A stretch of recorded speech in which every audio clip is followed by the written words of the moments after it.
Bem-vindo ao Pode Resenhar! Olá! Hoje nós vamos falar de Desafiador, Retorno à Eternidade, de Andrew Helfer e José Luiz Garcia Lopes. Essa HQ saiu naquela onda de revival aí do José Luiz Garcia Lopes, que é um excelente artista, um grande artista, um cara sensacional e que teve muitas obras aqui lançadas no Brasil em formatinho e que agora foram resgatadas, ou outras que não foram também, mas essa pelo menos foi resgatada do formatinho. E ela foi lançada aqui, eu lembro bem, na revista do Superman pré-crise. Ou pré-crise, ou um pouquinho depois da crise nas Infinitas Séries, foi quando eu comecei a comprar as revistas da DC na época, né? Quando eu comecei lá em 86, 87. Faz tempo.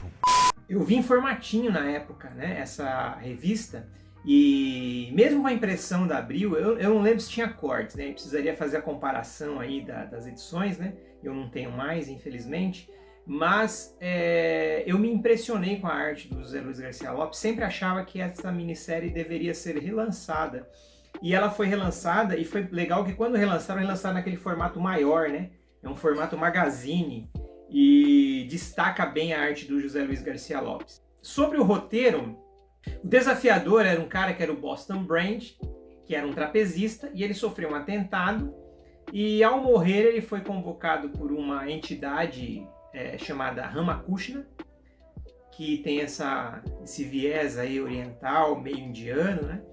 E para voltar como um agente do bem, para equilibrar as forças entre o bem e o mal. E ele é um espírito, ele se apossa do corpo das pessoas, né, e faz as ações.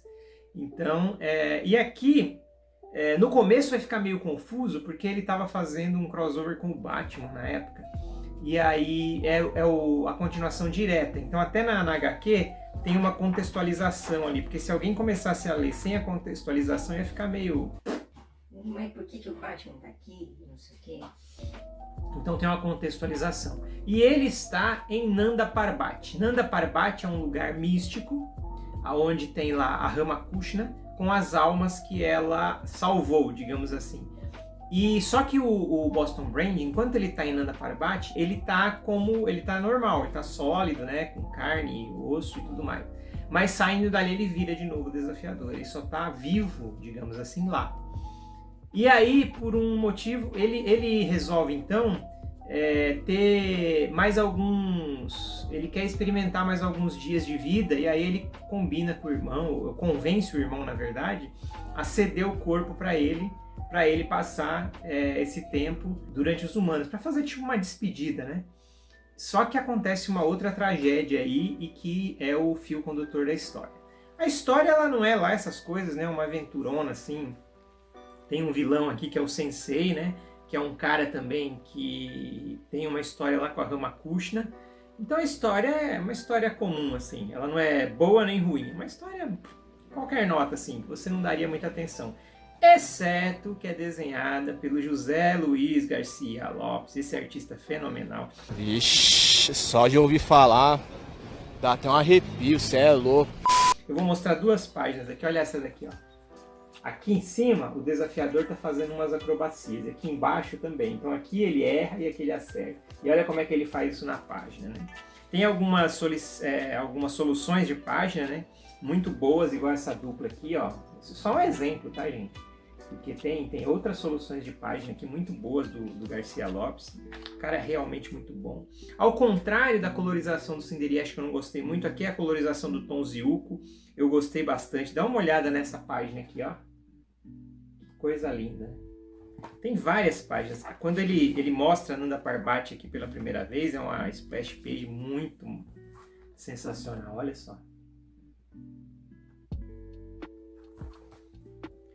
O Andrew Helfer, que escreve, ele é um grande editor lá da DC, responsável pelo selo, pela Piranha Press, se eu não me engano, ou pelo Paradox. Deixa eu ver aqui, que agora eu me confundo entre esses dois selos. Foram dois selos que foram lançados pela DC em tentativas de fazer selos adultos, né?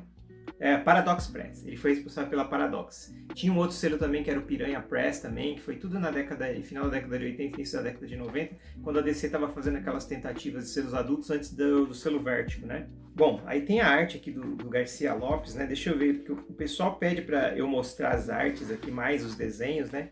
Mas aí eu também não quero estragar a história, mas eu vou pegar aqui algumas splash pages que o cara fez. Essa daqui é demais, essa sequência aqui. Porque a sequência é assim, ela é no final da história do terceiro capítulo, ó. Tá o desafiador aqui, ó, em primeira pessoa. Daqui até aqui ele tá em primeira pessoa e aí aparece ele olhando para fora, certo? De uma grade. E quando começa a última parte, ele tá dentro da grade. Então ele faz essa transição de primeira pessoa para o plano aberto, né? Então, assim, se você não se impressionar pela história, que realmente é uma história, uma aventurona, assim. Não é uma história ruim, você fala, nossa, que porcaria. É uma aventurona. Aqui, ó, nessas 2 páginas, ele faz o resumo da saga toda até o momento. O cara tem uma habilidade narrativa muito boa, né?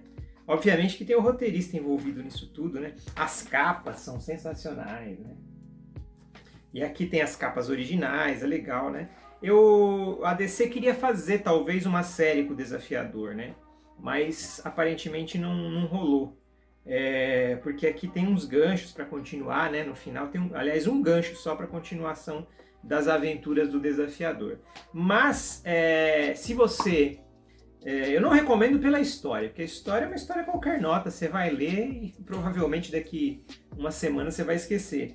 Mas a arte é de ficar de queixo caído, é aquela arte que você termina de ler, aí você vai reler para poder olhar os detalhes, sabe? Aquele tipo de arte que você vai reler para olhar os detalhes. Olha aqui mais uma página cheia do José Luiz Garcia Lopes, esse gênio. E com isso, eu acho que eu concluí aqui as edições lançadas pela Panini de José Luiz Garcia Lopes. Só tá faltando a do Superman, que são as Lendas do Homem de Aço, né? Que era uma série que era lançada pela Panini, que agora foi substituída por aquela fase do John Byrne. Espero que continue com outras fases, né? Foi lançado 2 volumes só com a arte do José Luiz Garcia Lopes pro Superman. Então acho que só essa que eu não fiz a resenha. As outras que foram lançadas, principalmente essas em formato grande aqui, como Batman Rei Tut, A Origem de Lilith, e semana passada eu fiz o Cinder e Ash. Então aí eu acho que a biblioteca José Luiz Garcia Lopes aí tá quase completa. Todo mundo orando aí para Odin ou para Ramakrishna, né, no caso, para que o imbróglio lá do Esquadrão Atari seja resolvido e a gente tenha uma republicação do Esquadrão Atari, que esse daí sim vai fazer diferença, né? Então é isso, muito obrigado e até a próxima. A rede de canais Pode Debater tem programas todos os dias. Segunda-feira temos a gravação do nosso podcast ao vivo. Terça-feira temos o Pod News com as notícias da semana. Quarta-feira temos o Pode Animar com uma resenha de uma animação.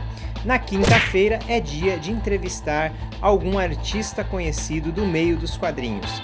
Na sexta-feira temos o Pode Discordar, onde nós destruímos o sonho da sua infância. E no sábado temos o Pode Debater Quadro a Quadro e todos os dias o Pode Resenhar.